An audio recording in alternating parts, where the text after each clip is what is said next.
Hi friends, Rana मानसिस ब्लगले आपनालोक সকলোকে স্বাগতম জনাইছো। আজিৰ এই ভিডিঅ'টোৰ জৰিয়তে মই আপোনালোকৰ মাজৰে লৈ আহিছো পিয়াজৰ কেইটামান ঔষধি গুণৰ বিষয়ে। পিয়াজক সাধাৰণতে আমি মছলা হিচাপে ব্যৱহাৰ কৰো, যদিও পিয়াজ কেঁচাইও খাব পাৰি।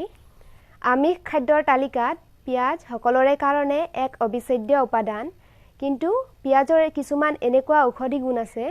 চাওঁ আহকচোন পিয়াজক আমি কেনেদৰে ঔষধ হিচাপে ব্যৱহাৰ কৰিব পাৰো। এক নম্বৰটো হ'ল হিকটি আহিলে এচামুচ পিয়াজৰ ৰসৰ লগত দুটোপাল মৌ মিহলাই খালেও হিকটি অহা বন্ধ হৈ যায়। দুই নম্বৰটো হ'ল আপোনালোকৰ যদি বহু বেছিকৈ চুলি সৰিছে, তেতিয়াহ'লে পিয়াজৰ ৰস উলিয়াই চুলিৰ গুৰিত লগাই লাহে লাহে মালিচ কৰিলেও চুলি সৰা বন্ধ হ'ব। তিনি নম্বৰটো হ'ল ভোক কমিলে পিয়াজ টুকুৰা টুকুৰকৈ কাটি ল'ব আৰু তাত নেমুৰ ৰস সানি তেনেকৈ খালেও ভোক বাঢ়িব।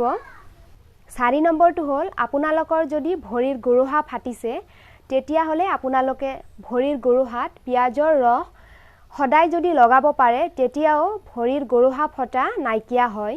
পাঁচ নম্বৰটো হ'ল মূৰত ওকণি হ'লেও পিয়াজৰ ৰস উলিয়াই চুলিৰ গুৰিত লগাই আধা ঘণ্টামান ৰাখি চেম্পুৰে ধুই দিব আৰু এয়া সপ্তাহত 3 দিন কৰিব। 6 নম্বৰটো হ'ল মৌ আৰু বৰলে যদি কামুৰে, সেই ঠাইত পিয়াজৰ ৰস উলিয়াই কিছু সময় পিয়াজৰ ৰসেৰে মালিচ কৰিলে বহুখিনি বিষ নোহোৱা হৈ যায়। তাৰ বাবে মৌ বা বৰলে কামুৰা ঠাইখিনিত আপোনালোকে পিয়াজৰ ৰসো লগাব পাৰে। 7 নম্বৰটো হ'ল মূৰত উফি হ'লেও পিয়াজৰ ৰস লগাব পাৰে। আপোনালোকে যি তেল ব্যৱহাৰ কৰে সেই তেলৰ লগত পিয়াজৰ ৰস মিহলাই সপ্তাহত 2 দিনকৈ আপোনালোকে লগাই চাব পাৰে। আজি মই যিকেইটা উপায় আপোনালোকক কৈছোঁ, সেয়া আপোনালোকে ঘৰুৱা দৰৱ হিচাপে ব্যৱহাৰ কৰি চাব পাৰে।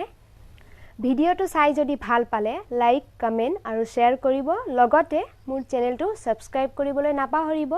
এনেকুৱা নতুন ভিডিঅ' এটাৰ সৈতে মই আপোনালোকক পুনৰ লগ পাম। তেন্তে আজিলৈ আহিছোঁ, নমস্কাৰ।